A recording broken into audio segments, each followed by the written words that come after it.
Suaranya terdengar? Masuk dulu. Ada suara. Terdengar, Tad. Halo?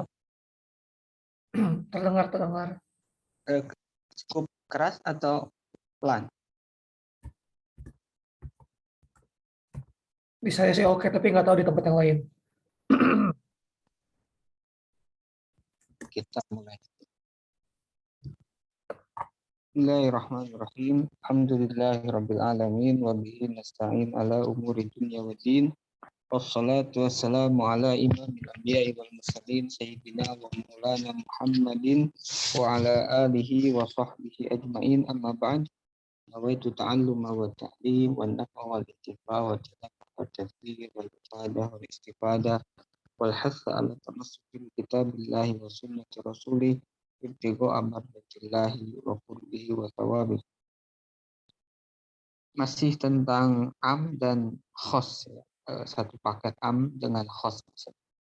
Sekarang masuk kepada khos ya. Kemarin baru menjelaskan tentang siagul am, sigot umum, dilanjutkan dengan mi'yarul umum. Ya, mi'yarul umum itu artinya ukuran alat untuk mengukur apakah suatu lafaz itu am atau bukan. Ya. Mi'yarul umum adalah istisna. Ya. Mi'yarul umum al-istisna. Ketika suatu lafaz bisa diistisna, ya, famajazal istisna fahuwa am, wa ma lam yajuzil istisna minhu falaisa bi'am. Am selesai, kemudian melanjutkan kepada khos. Nanti khos akan berkaitan juga dengan am. Ya. Apa itu khos? Khos itu kebalikan daripada am. Ya. Kalau kita lihat kembali ta'rif am, yaitu lafdun yastagrik as-salihalahu min ghairi hasrin. Ya, min ghairi hasrin. Lafad yang menghabiskan atau mencakup seluruh anggota yang masuk dalam cakupan lafaz tersebut min ghairi hasrin, tanpa ada batasan. Ya. Tanpa ada batasan. Kenapa tidak ada batasan? Karena lafaznya tidak terbatas. Ya. Beda dengan yang ada batasan. Ketika suatu lafaz ada batasan, itu tidak dikatakan am. Seperti adad, ya, bilangan. Ja'a isruna rajulan, datang 20 laki-laki. Semua laki-laki datang 20. Apakah itu dikatakan am? Tidak. Kenapa tidak dikatakan am? Karena ada batasnya 20. Ya, kalau am itu tidak terbatas. Kalaupun nanti ada batasan, misalnya itu bukan dari lafaz amnya, tetapi dari qarinah-qarinah di luar lafaz tersebut. Ya, misalnya innal insana lafi khusr. Seluruh manusia ada dalam kerugian. Insan itu am. Karena manusia tidak ada batasnya. Aslinya kalau mau dihitung ya bisa saja. Tapi kan tidak. Secara kemampuan manusia itu sangat sulit. Tapi dari lafaznya itu tidak menunjukkan batasan. Pokoknya siapapun manusia. Nah, itu am. Nah, kalau yang khos itu yang tadi. Ya. Khos itu misalnya 25. Ya. Dia mencakup seluruh afrodnya, tetapi ada batasannya. Maka kata musannif wal khosu yuqabilul am. Ya, khos itu berbeda dengan am. Khos itu bandingannya lafaz am, yaitu fahuwa ma la yastagriqu afrodahu min ghairi has. Ya. Khos itu bisa dua. Ya. Khos itu mencakup dua. Pertama, suatu lafaz yang tidak mencakup seluruh kandungan afrodnya. Yang kedua, mencakup seluruh afrodnya, tetapi terbatas. Maka pokoknya lebih gampangnya, khos itu yang tidak memenuhi kriteria am. Jadi kalau lihat lagi halaman 57, am itu lafdun yastagrik as-salih lahu min ghairi hasr. Lafaz yang mencakup seluruh anggota, ya, seluruh afrodnya yang soleh, yang pantas, yang masuk dalam lafaz tersebut min ghairi hasrin, tanpa ada batas. Jadi ada dua, ya. ada dua qaid, ada dua syarat suatu lafaz dikatakan am. Pertama, yastagrik, mencakup seluruh afrodnya yang terkandung di lafaz tersebut. Yang kedua, min ghairi hasrin, tanpa ada batas.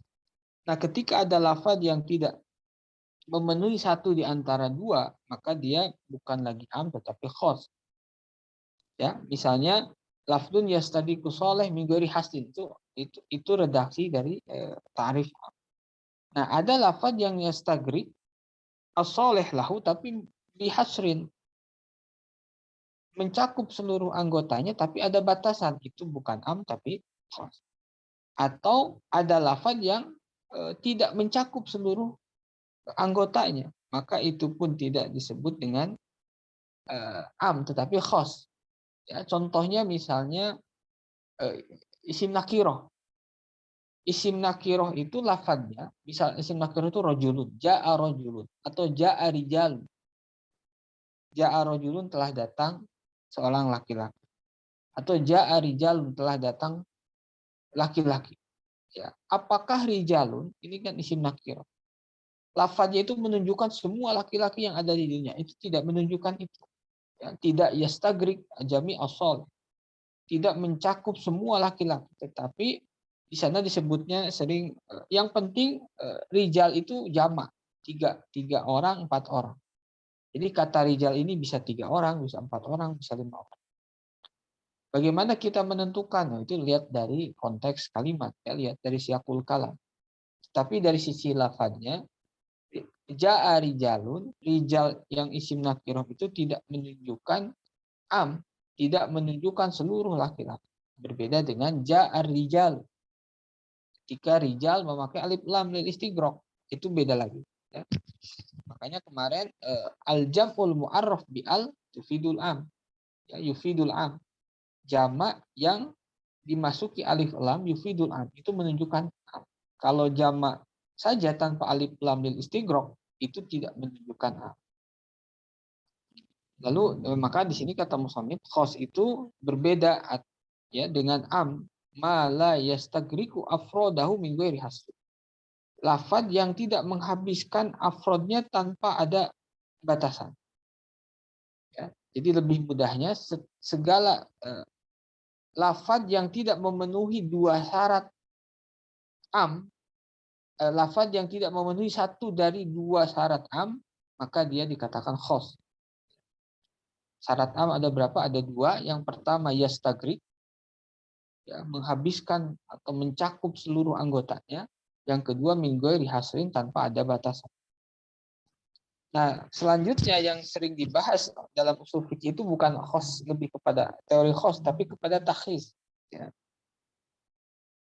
Takhsis itu yang tadinya am menjadi tidak am full, ya, tidak full am, tetapi ada yang dikeluarkan. Maka yang disebut takhsis itu ikhraju ba'di ma yatanawaluhul khitabul am, mengeluarkan sebagian apa yang dikandung oleh lafaz am. Ya, contohnya istisna. Innal insana lafi khusr. Seluruh manusia dalam kerugian, itu am, mencakup semua manusia siapapun. Illal ladzina aman.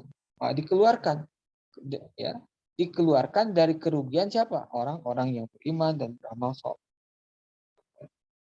Nah, maka takhsis itu ikhraju ba'di ma yatanawaluhul khitabul am, mengeluarkan sebagian afrod yang tercakup di dalam, ya, itu disebut dengan takhsis. Nanti takhsis bisa dengan istisna sebagaimana tadi, bisa takhsis dengan sifat, bisa takhsis dengan goyah. Ya, artinya takhsis itu apa? Mengeluarkan lafaz itu asalnya mencakup seluruh afrod, seluruh anggota yang terkandung di dalam. Tetapi setelah ditakhsis itu tidak mencakup semuanya. Ada beberapa pengecualian. Kemudian wazalika kaqouli ta'ala, contohnya, contoh takhsis, khudz min amwalihim shadaqatan. Ambillah oleh kalian min amwalihim, dari harta-harta mereka, shadaqatan, sebagai zakat. Di sini shadaqat artinya zakat. Di sini ada lafaz am, ada. Lafaz amnya mana? Al-jam'u al-mudhaf. lafaz jamak yang diidofatkan. Kemarin kita sudah ya melewatinya bahwa jamak yang diidofatkan itu yufidul am. Di halaman 60 nomor 2 ya. Al-jam'ul mu'arraf bil idof. Jamak yang menjadi makrifat tapi makrifatnya karena diidofatkan. Karena makrifat bisa bil idofah, makrifat karena bidukhuli al ya. Nah, lafaz jamak yang menjadi makrifat karena idofat itu yufidul am. Istilahnya al-jam'u al-mudhaf. Di sini mana jamaknya amwal, jamak taksir. Diidofatkan dengan isim domir him, amwalihim. Maka amwal ini harta mereka yang mana? Semua harta mereka. Ketika amwal saja tidak diidofatkan itu khos ya, itu tidak mencakup seluruh harta. Tapi ketika diidofatkan amwalihim, akhirnya semua harta mereka. Harta mereka yang mana? Ya, yang disebut harta. Itu am. Jadi amnya ada pada lafaz amwalihim. Nah, wa huwa yaqtadi an tukhadha zakat min jami'il amwal. Di annal amwala jam'un mu'arrafun bil idofah fayaqtadi al umuma. Ya, karena amwal itu jamak yang mu'arraf menjadi makrifat dengan diidofatkan. Sedangkan al jam'ul mu'arraf yufidul am. Al jam'ul mu'arraf yaqtadil umum. Ya. Nah, tetapi keumuman ini tidak bertahan karena ada dalil lain yang mentaksis atau mengeluarkan sebagian afrodnya. Taksis itu mengeluarkan hanya sebagian. Kalau mengeluarkan seluruhnya itu bukan disebut taksis. Ya. Jadi taksis itu boleh, taksis itu mengeluarkan sebagian walaupun hanya menyisakan satu. Yang penting ada yang tersisa. Itu disebut dengan taksis. Jadi tidak boleh taksis ja'ar rijalu illa rijala atau illa rijalu. Datang seluruh laki-laki kecuali seluruh laki-laki. Itu tidak boleh, tidak tersisa. Atau khud min amwalihim shadaqatan illa amwalihim. Atau illa amwalahum. Ambil seluruh harta mereka untuk zakat kecuali seluruh hartanya. Itu tidak boleh. Yang namanya taksis itu mengeluarkan sebagian ya, kemudian ada yang tersisa. Tersisanya berapa? Berapapun walaupun hanya satu. Ya, nanti ada pembahas. Walaupun satu, yang penting tersisa.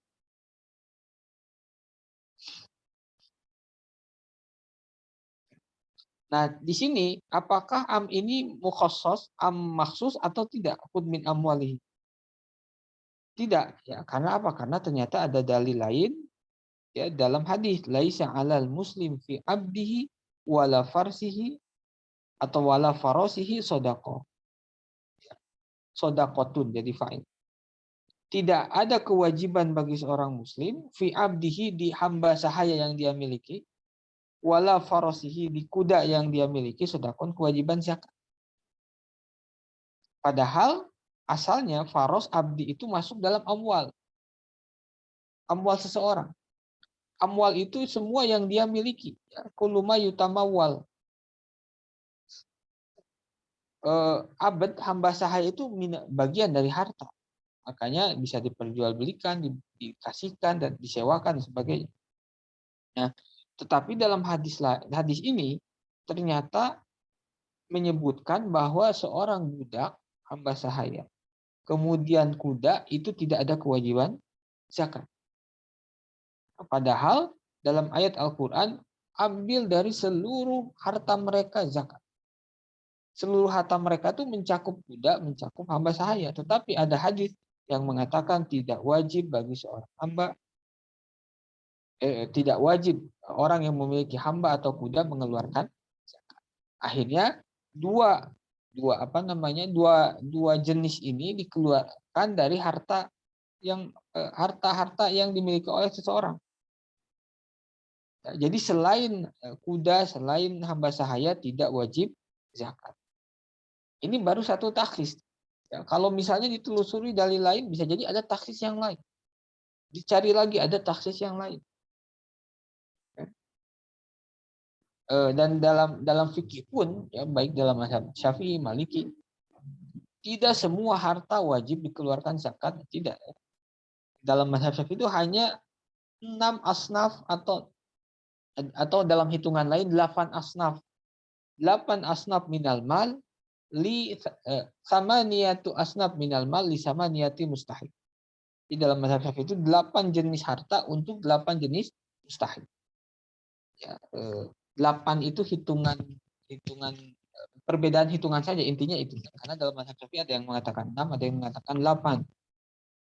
Itu intinya itu saja, cuman dalam cara menghitungnya itu yang berbeda. Nah, oleh karena itu kata musannif yukhrajul khailu min wujubi zakati fiha. Maka dikeluarkan al khail kuda min wujubi zakati fiha, dari kewajiban zakat di dalam harta.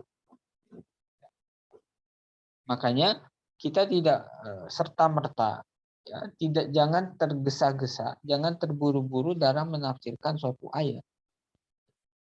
Ketika kita mendapatkan suatu ayat, di sana ada lafaz am, di sana atau dalam teori lain ada mutlak, ya.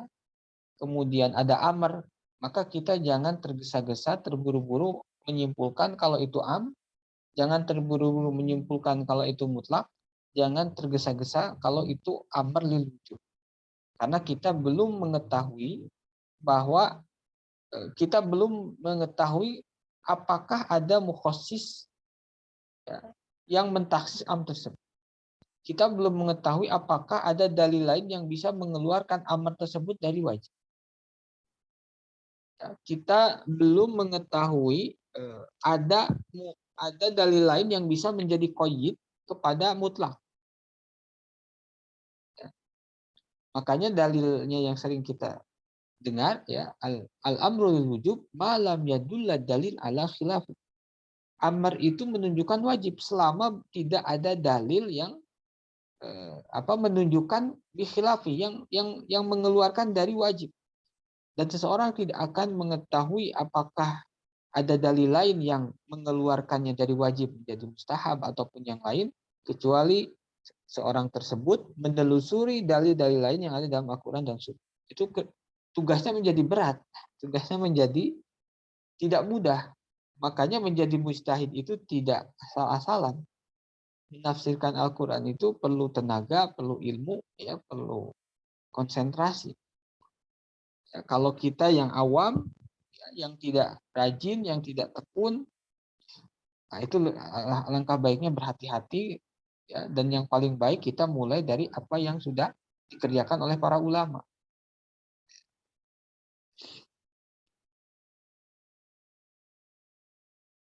Nah itu khos. Nah kemudian tadi taksisnya. Lalu taksis itu apa saja?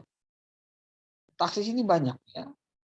Tetapi secara garis besar dibagi menjadi dua. Ada taksis yang muttasil, ada taksis yang munfasil. Muttasil itu terhubung, nyambung, munfasil terpisah. Apa itu taksis muttasil? At-taksis al-muttasil huwa taksisu bima la yastaqilu fi ifadatil ma'na. Bal biwasitatil amil mazkuri qablahu. Ya. Yaitu taksis yang tidak bisa berdiri sendiri di dalam menunjukkan makna, tetapi harus melalui am. Karena taksis ini ada yang bisa berdiri sendiri, ada yang tidak bisa berdiri sendiri. Artinya tidak bisa berdiri sendiri, kalau dia dipotong dari amnya itu tidak bermakna. Ya, supaya bermakna itu jangan dipotong dari amnya, harus digabungkan. Ya, contohnya di sini. Ya. Jahidil qauma illa zaidan. Jahid perangilah al qauma suatu kaum. Kaum di sini am, illa zaidan kecuali zaid. Nah, taksisnya mana? Illa zaidan, istisna. Dan taksisnya taksis mutasil. Artinya mutasil ketika zaidan dipotong dari rangkaian kalimat sebelumnya maka tidak bermakna. Illa zaidan. Jadi ghairu mufid. Illa zaidan kecuali zaid. Kecuali zaid itu apa? Tiba-tiba orang illa zaidan. Membuka perkataan illa zaidan. Tanpa ada kalimat-kalimat sebelumnya. Maka itu tidak bermakna sama sekali. illa Zaidan, kecuali Zaid. Ya, kecuali Zaid itu apanya? Nah, itu disebut dengan istisna muttasil. Artinya taksisnya itu tidak dapat berdiri sendiri di dalam menunjukkan mana kecuali digabungkan dengan kalimat am sebelum. Berbeda dengan munfasil. Munfasil itu ayat tersendiri, hadis tersendiri yang berdiri sendiri, tetapi maknanya, cakupannya bisa mengeluarkan lafaz am yang ada di dalam hadis atau ayat yang lain. Seperti tadi ya, laisa 'alal muslim fi 'abdihi wala farasihi shadaqah. Tidak ada kewajiban bagi seorang muslim di dalam budaknya, di dalam budaknya sedekah, kewajiban zakat. Itu kan mufid, itu kalimat lengkap. Tanpa melibatkan lafaz am, khudh min amwalim sedekah, itu bisa dipahami dengan baik. Karena suatu lafaz itu mufid ketika terdiri dari jumlah, ya, baik jumlah ismiyah atau jumlah fi'liyah, baik mubtada dengan khabar, baik fi'il dengan fa'il. Itu baru bisa menunjukkan makna yang utuh. Nah, itu bedanya taksis ittisal dengan taksis inqita atau infisal. Taksis muttasil dan taksis munfasil. Taksis munfasil contohnya jahidil qauma illa zaidan. Ja'al qaumu illa zaidan. Ja'ar rijalu, ya, contoh ja'ar rijalu illa zaidan. Telah datang seluruh laki-laki illa zaidan kecuali zaidan. Itu disebut taksis, dan taksisnya mutasi. Kenapa? Karena illa zaidan tidak dapat berdiri sendiri di dalam menentukan makna. Ghair mufid lah ya. Berbeda dengan taksis munfasil. Nah, biasanya kalau ini saya baru keingetan sekarang. Taksis munfasil itu lebih sulit ditelusuri, lebih sulit diketahui, lebih sulit dideteksi daripada taksis mutasil. Ini kesimpulan sementara ya, saya baru keinget. Karena apa? Kalau taksis mutasil itu tidak jauh-jauh dari lafaz amnya. Orang membaca itu dengan mudah menentukan, oh ini mukhassis dari am sebelumnya. Tetapi taksis munfasil itu tidak bisa kita ketahui dalam satu kalimat tersebut, dalam satu ayat tersebut. Itu bisa tersebar di ayat-ayat yang lain, di hadis-hadis yang lain. Nah, mungkin orang yang banyak terjebak itu pada mukhassis munfasil. Karena ketidaksabaran di dalam menghukumi sesuatu, ketidaksabaran di dalam menelusuri dalil-dalil yang lain, akhirnya yang am itu harusnya bisa ditaksis menjadi tidak ditaksis. Yang amr harusnya ada dalil lain yang bisa memalingkan dari wajib, karena dia tidak sabar mencarinya, akhirnya amrnya menjadi wajib. Ketika nahi harusnya tidak haram karena ada dalil lain yang memalingkan, karena tidak sabar akhirnya dia menghukumi menjadi haram. Lalu nanti yang penting itu ijtihadnya, kerja kerasnya di dalam mencari dalil yang memalingkan dari wajib, dalil yang memalingkan dari nahi, ya, dari haram, dalil yang memalingkan dari am. Yang penting ijtihadnya. Adapun hasilnya berbeda itu sama sekali tidak masalah. Ya, kemampuan orang berbeda-beda, daya jelajah setiap orang berbeda-beda. Yang penting ijtihad itu istifrogul wus'i, mengerahkan seluruh kemampuan. Kalau dikira-kirakan dia itu tidak bisa lagi mencari karena sudah mentok. Saya tidak mungkin lagi mencari dia lain. Kenapa? Sudah saya obrak-abrik, sudah saya telusuri, sudah mentok. Nah, itu ijtihad. Dihabiskan seluruh kemampuannya. Walaupun manusia, walaupun mengerahkan seluruh kemampuannya, ya tetap dalam keterbatasan manusia. Makanya hasil ijtihad setiap ulama itu bisa berbeda-beda. Makanya di sini ketika kita menyadari hal-hal tersebut dalam beragama, dalam berfikih, dalam berinteraksi dengan sesama muslim, itu aslinya jauh lebih mudah, lebih nyaman, ya, lebih enjoy. Tentu nanti ada ranah-ranah yang boleh berbeda dan ada ranah-ranah yang tidak boleh berbeda. Makanya Imam kalam yang sering dinukil dari para ulama, ra'yi shawab yahtamilul khata', ya. Pendapatku ya benar menurut penelusuran saya, menurut menurut hasil kerja intelektual saya itu sudah benar. Tetapi yahtamil khoto ya bisa aja. Walaupun seperti itu yahtamil khoto tetap ada kemungkinan salah. Karena benarnya itu tadi masih dalam tahapan berdasarkan kemampuan manusia. Wa ra'yu ghairi khoto yahtamil shawab. Pendapat selainku salah. Tapi ada kemungkinan benar. Karena tidak mungkin orang membenarkan pendapatnya ya, tanpa menyalahkan yang lain. Yang jadi masalah itu membenarkan pendapatnya secara mutlak, tidak ada celah sedikit pun bagi yang lain. Nah, itu bisa jadi berantem biasanya. Tapi ketika membenarkan dan menyalahkan sambil disertai kesadaran bahwa kebenarannya itu ya sebatas kemampuan dia. Artinya apa? Bisa jadi suatu saat berubah ijtihad. Makanya seorang mujtahid itu sering mengalami perubahan ijtihad. Ini harusnya menjadi pelajaran penting, ya. Imam Syafi'i dikenal dua pendapat besar, ya, qaul qadim dan qaul jadid. Imam Ahmad itu dikenal memiliki beberapa riwayat dalam satu masalah dan riwayatnya sering berbeda-beda. Kemudian Imam Nawawi dalam beberapa kitab mazhab Syafi'i, beliau memiliki pendapat yang seringkali berbeda. Pendapat beliau di Majmu', pendapat Imam Nawawi di Minhajul Thalibin, pendapat Imam Nawawi di dalam syarah Minhaj Syarah Muslim, itu seringkali ada beberapa hal yang berbeda. Nah, itu bukan berarti ta'arud atau tanakut, tetapi terus berijtihad, terus berpikir sehingga ijtihadnya berubah. Dulu itu belum kepikiran, sekarang baru kepikiran. Dulu itu tidak tahu ada dalil yang itu, sekarang tahu. Ya, makanya seorang mujtahid sendiri bisa berubah-ubah dari satu waktu ke waktu yang lain. Bagaimana bisa mengklaim pendapatnya itu benar 100%, sedangkan mujtahidnya sendiri mengoreksi pendapat yang lama. Dan itu banyak kita temui di hampir semua mujtahid, semua ulama. Baik mujtahid ataupun bukan mujtahid. Ya. Misalnya di yang setelah era mujtahid, Imam Nawawi, Imam Rafi'i, Ibnu Hajar Al-Haytami, ya. Di dalam mazhab Syafi'i itu ada Ibnu Hajar Al-Haytami. Ibnu Hajar Al-Haytami ini sama memiliki beberapa pendapat yang berbeda di beberapa kitab.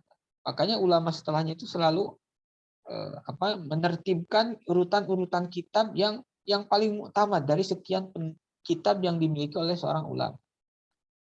Ya, misalnya dalam mazhab, misalnya Imam Nawawi, dari sekian kitab fikih maka yang paling diutamakan itu kitab At-Tahqiq. Ya, At-Tahqiq ini dulu belum dicetak, ya, tapi sekarang setahu saya sudah dicetak. Artinya apa? Ketika ada pendapat Imam Nawawi di kitab At-Tahqiq dengan Minhajul Thalibin, maka yang dimenangkan At-Tahqiq. Kenapa? Karena kitab terakhir yang dibuat adalah kitab At-Tahqiq. Maka itu yang dianggap pendapat muktamad oleh Imam Nawawi. Ya. Kemudian misalnya antara Minhajul Thalibin dengan Raudhatul Thalibin, mana yang diunggulkan ketika ada berbeda pendapat? Maka Raudhatul Thalibin. Atau di kalangan ahli hadis itu sering kita temui, ya. Dulu dalam satu pendapat dia mengatakan sahih, dalam pendapat lain. Itu makanya biasa, ya, hal tersebut tidak perlu dijadikan celah untuk menyalahkan orang lain sebagai tanakut, ta'arud, atau tidak konsisten. Bisa jadi ya, kemungkinannya dua, tidak konsisten atau ijtihadnya terus bergerak. Tapi kalau kepada ulama ya tentu kita husnudzon. Seorang ulama dengan kebeningan hati terus bergerak, mencari, berijtihad sehingga ijtihadnya berubah. Ini jam berapa ya? Wallahu a'lam. Ada yang tanyakan? Barangkali ini.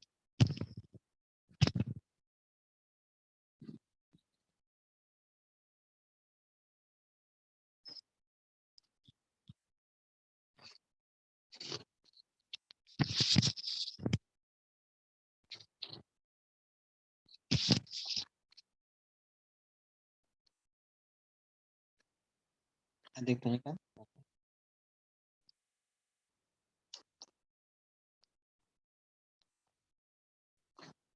Kalau tidak ada, lanjutkan sedikit lagi. At-takhsis bil istisna.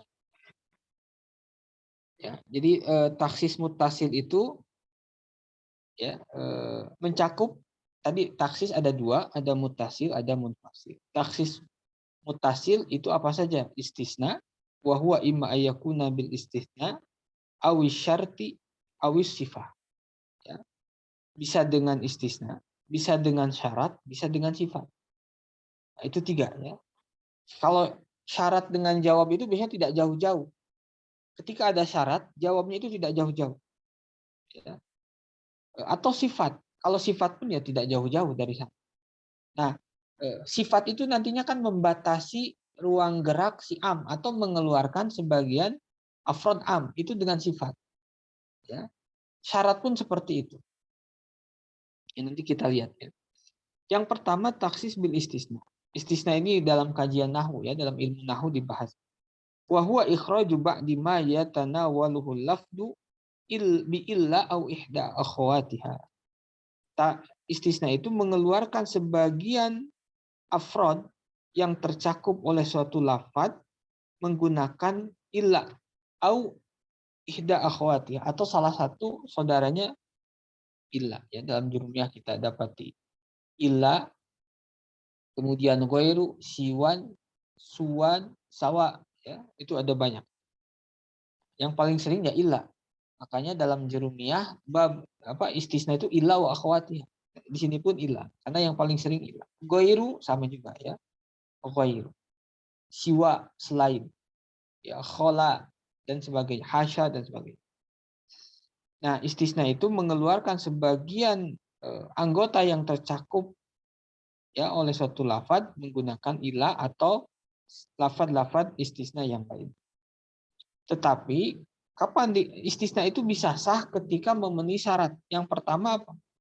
Ayyakunal mustasna ma'al mustasna minhu qad sadara min mutakallimin wahidin. Falau qala rajulun najaha jami'u tullab faqala akhar illa zaidan lam yasihha. Ya. Istisna itu dikatakan sah ketika istisna dan mustasna minhunya itu mustasna dan mustasna minhunya itu berada dalam apa namanya? Yang dikatakan oleh satu orang. Maka tidak sah istisna ketika mustasnanya dikatakan oleh orang lain. Jadi yang mengatakannya itu harus satu orang. Ya. Ini berlaku di dalam perkataan seseorang, berlaku juga di dalam syariat. Tapi nanti ada sedikit berbeda. Contohnya gini, yang tidak sah. Nah, seseorang mengatakan najaha jami'utullah. Ya, telah sukses, berhasil seluruh pelajar, seluruh santri. Illa Zaidan, kecuali Zaid. Maka illa Zaidan itu tidak bisa dikatakan istisna. Kenapa? Dikatakan oleh dua orang yang berbeda. Mustasna minhu. Ya. Mustasna minhu itu lafaz amnya dikatakan oleh si A. Istisnanya itu dikatakan oleh si B. Maka itu tidak sah. Nah, ada pengecualian ketika itu berhubungan dengan nusus syari'. Nas-nas syari'. Nas-nas keislaman. Maka itu tidak ada masalah. Ya. Mustasna minhunya Quran, istisnanya hadis. Atau kebaliknya. Mustasna minhunya, lafaz amnya itu hadis, taksisnya, istisnanya itu Quran. Ya, kenapa? Karena baik Quran ataupun hadis semuanya satu, masih dalam wahyu Allah Subhanahu wa taala. Hadis itu wahyu, ya. Quran ya wahyu. Kalau Quran matlu, redaksinya langsung dari Allah Subhanahu wa taala. Kalau hadis ghair matlu, redaksinya tidak dari Allah Subhanahu wa taala.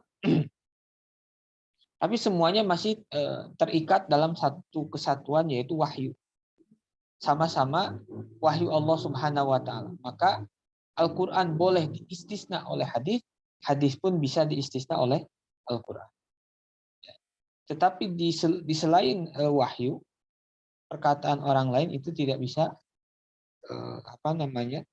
dari dua orang yang berbeda. Itu syarat yang pertama, ya, harus dari satu orang. Yang syarat yang kedua, ayakunal mustasna muttasilan bil mustasna minhu adatan. Mustasna dengan mustasna minhu itu harus terhubung muttasil adatan secara adat.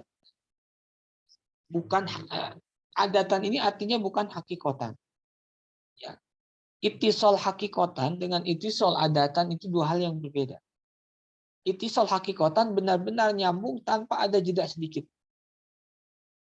Jadi ketika bicara terus kemudian dikecualikan itu dalam satu pembicaraan. Nah, kalau ittisal adatan bisa jadi ada jeda tetapi jedanya tidak lama. Orang masih mengatakan itu masih satu perkataan. Itu ittisal. Itu disebut dengan ittisal adatan. Ini berlaku dalam ijab dan qabul yang menurut saya sering disalahpahami. Ya. Kita sering mendapati dalam ijab qabul itu harus ittisal, harus nyambung. Tetapi dalam kitab-kitab fikih, ijab qabul itu bukan tidak harus ittisal hakiki, tapi ittisal urfi. Ya, ittisal urfi itu ada jeda sebentar, nggak ada masalah. Yang penting itu masih nyambung. Secara adat itu dikatakan nyambung. Makanya ada yang karena salah memahami, ada yang sampai akad diulang 3 kali karena dianggap ada jeda antara ijab dengan qabul. Ya, itu saya juga pernah menyaksikan. Ya, waktu diulangi, kenapa ada jeda? Tidak ittisal, ulangi lagi. Sampai 3 kali. Nah, ini di satu sisi ihtiyat mungkin ya, ihtiyat itu kehati-hatian. Tapi di satu sisi menjadikan akad nikah itu seperti menegangkan. Kenapa? Karena harus benar-benar nyambung. Akhirnya orang tegang, grogi, ya. Padahal ijab qabul itu ya biasa.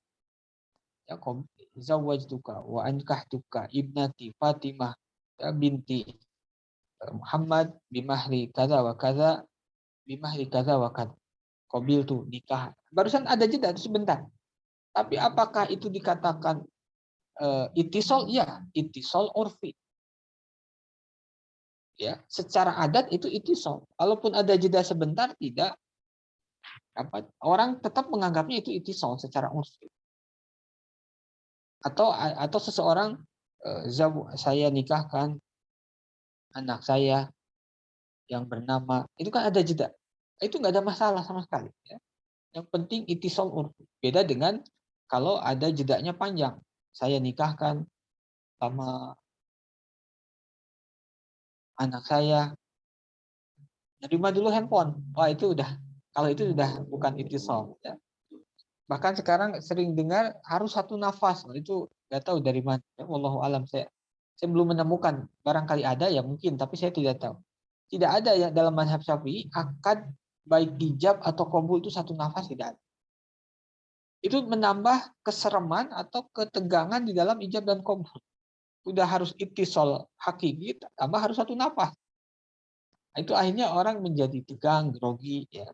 Padahal ijab qabul itu ya biasa, sebagaimana ijab qabul jual beli. Ya, saya nikahkan anak saya bernama Fatimah binti Abdullah dengan mahar seperangkat alat fotokopi. Saya terima nikahnya. Biasa, ya. Ada jeda sedikit, kemudian ada 2 kali nafas. Itu normal saja seperti biasa.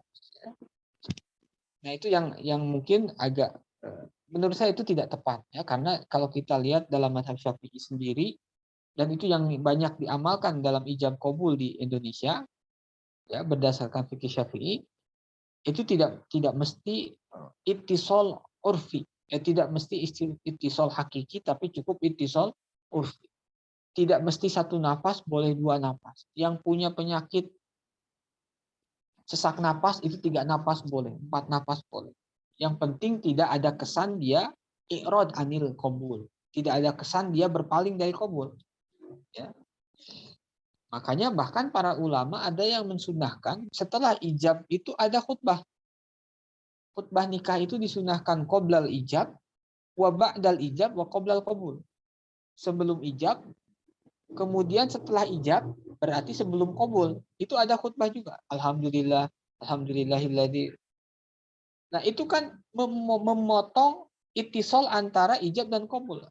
Khutbah itu bukan qabul ya. Qabul itu qabul tu nikah. Tetapi ulama dalam mazhab Syafi'i itu ada yang mengatakan mustahab.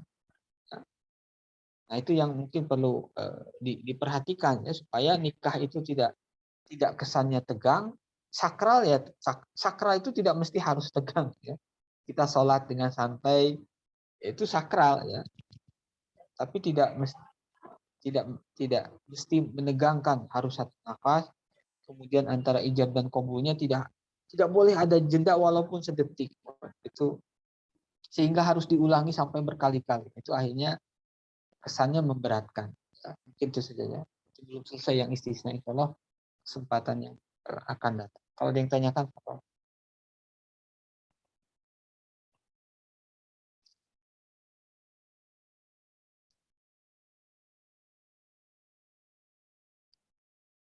Silahkan kalau ada yang sampai.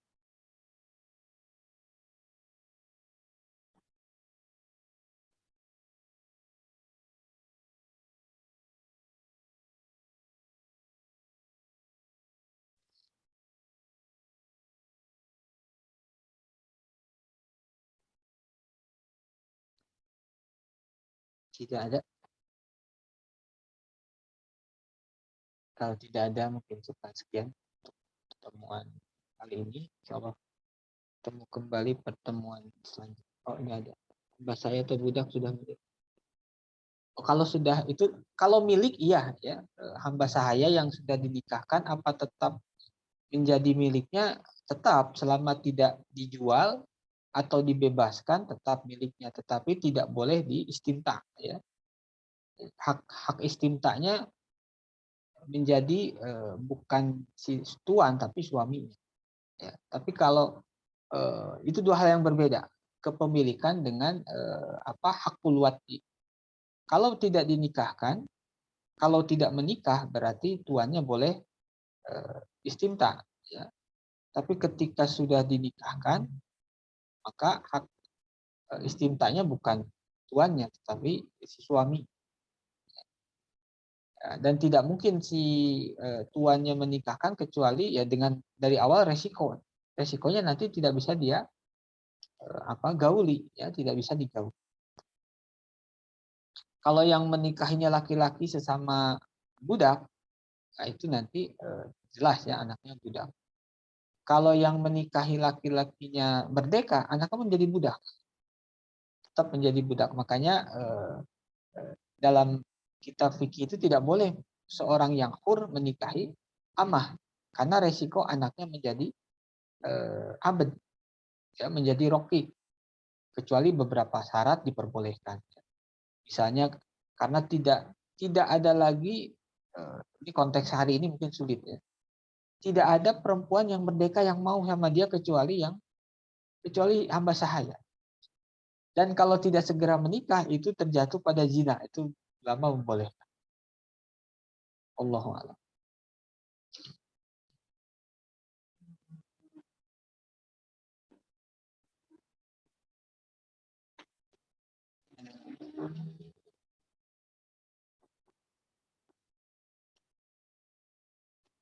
Kalau tidak ada mungkin cukup sekian. Allahu a'lam bishawab. Assalamualaikum warahmatullahi wabarakatuh. Waalaikumsalam warahmatullahi wabarakatuh.